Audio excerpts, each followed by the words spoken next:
दोस्तों नमस्कार। हिंदी सोच के इंग्लिश कैसे लिखें। हम लोग बहुत सारे स्टोरीज़ को देख रहे हैं और सारे स्टोरीज़ को पहले हिंदी में सोचते हैं, फिर इंग्लिश में लिखने का प्रयास करते हैं। आपका कुछ समय चाहिए, आप हिंदी में सोचेंगे हमारे साथ और इंग्लिश में लिखने का प्रयास करेंगे। आज की स्टोरी है लायंस स्टोरी, यानी शेर की कहानी। तो चलिए, शेर की कहानी में हम क्या क्या ले सकते हैं। जंगल ले सकते हैं, तो सबसे पहले शेर को ही आप जिक्र करिए। एक शेर एक जंगल में रहता था। आप हिंदी में सोचे, एक शेर एक जंगल में रहता था। देयर, इसको बनाएंगे देयर से। There lived a lion in a dense forest. देखिए दोस्तों, ऐसे जब लिखते जाते हैं तो आपको कुछ कुछ वर्ड्स आते रहते हैं। मैंने डेंस का शब्द, घना शब्द का प्रयोग नहीं किया था, लेकिन लिखने के क्रम में मुझे लगा कि डेंस का प्रयोग करना चाहिए। देयर लिव्ड मतलब रहता था एक लायन, एक शेर, इन अ डेंस फॉरेस्ट यानी एक घना जंगल में एक शेर रहता था। एक घना जंगल में एक शेर रहता था। वह जंगल का राजा था। वह he was the king of the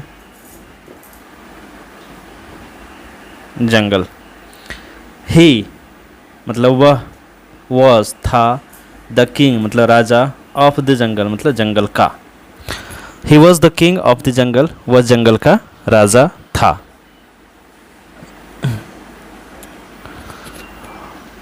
वह जानवरों की मदद करता था। वह he used to help the animals. He मतलब वह, यूज टू हेल्प मतलब मदद किया करता था। किसको? द एनिमल्स को। वह जानवरों की मदद किया करता था।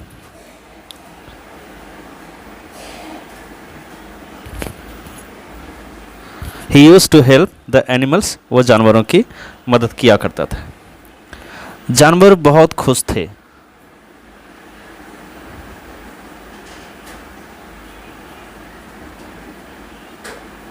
एनिमल्स वर, बहुत खुश थे तो very happy. Animals were very happy. Animals मतलब जानवर, वर का प्रयोग करिएगा। एनिमल्स वर थे वेरी हैप्पी मतलब बहुत खुश। एनिमल्स यानी जानवर, वर मतलब थे, वेरी हैप्पी मतलब बहुत खुश, यानी जानवर बहुत खुश थे। वे शेर की मदद किया करते थे। दे मतलब वे जानवर के लिए, used to help the lion. They मतलब वे, यूज टू हेल्प मतलब मदद किया करते थे। किसको? लायन को। तो ऊपर में हमने देखा कि लायन भी जानवर की मदद करता था और यहाँ पे जानवर भी लायन की मदद करता था।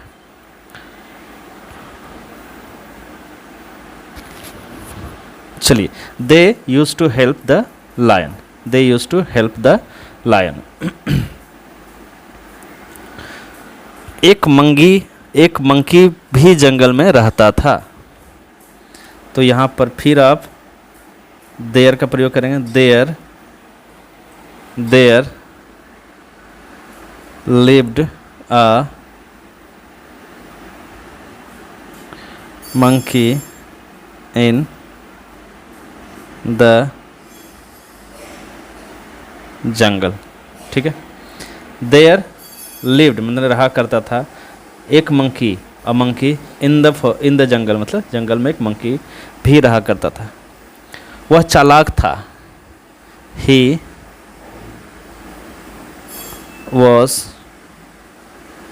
क्लेवर, ही मतलब वह, वाज मतलब था, चालाक मतलब, क्लेवर मतलब चालाक, यानी वह चालाक था।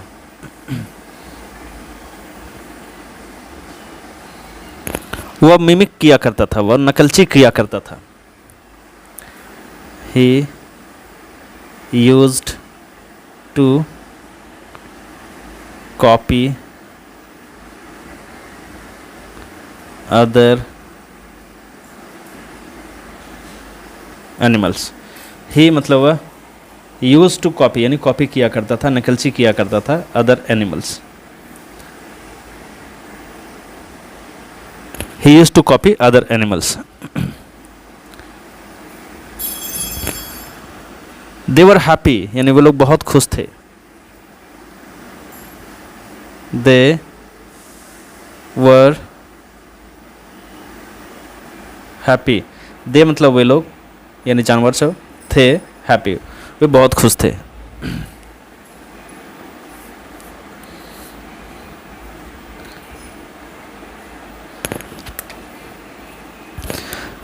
बंदर शेर को चिढ़ाया करता था। The monkey, the monkey used to tease the lion. The monkey मतलब बंदर, यूज टू टीज मतलब चिढ़ाया करता था किसको? The lion. लेकिन लायन उसे कुछ नहीं करता था। But the lion didn't do anything to him, ठीक है। बट लेकिन द लायन मतलब शेर, डिडंट डू कुछ नहीं करता था, एनीथिंग मतलब कुछ भी नहीं करता था, टू हिम यानी उसको कुछ भी नहीं करता था। वो चिढ़ाता है लेकिन फिर भी ये कुछ नहीं करता था। शेर सोचता था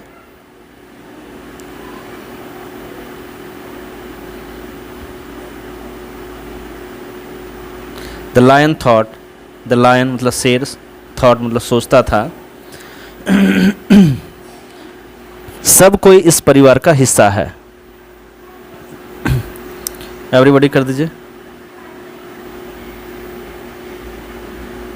एवरीबॉडी मतलब हर एक कोई, इज अ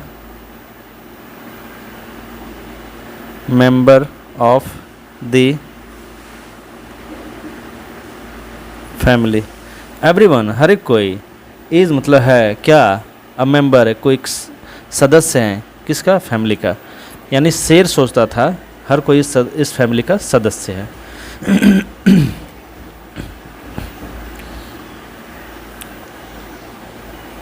चलिए बहुत अच्छी स्टोरी है, ऐसी स्टोरी को आप आगे बढ़ाएंगे।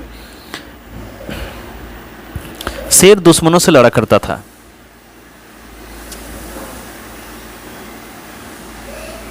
The lion